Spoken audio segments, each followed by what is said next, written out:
বয়সী আবার শুধু 9 বছর বয়সে সেই বালকটি লিখলেন। এইটা আমি গিটার ছাড়া করছি প্লিজ, একদম।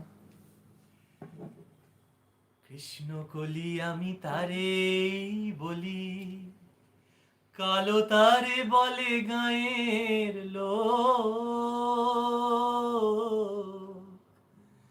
মেঘলা দিনে দেখেছিলে মাঠে ওই কালো মেঘ কালো হরিণ চোখ, ঘুমটা মাথায় ছিল না তার মোটে, মুক্ত বেনি পিঠের পরে লোটে, কালো তা সে যতই কালো হোক, দেখেছি তার কালো হরিণ চোখ, কৃষ্ণ কলি আমি তারেই বলি।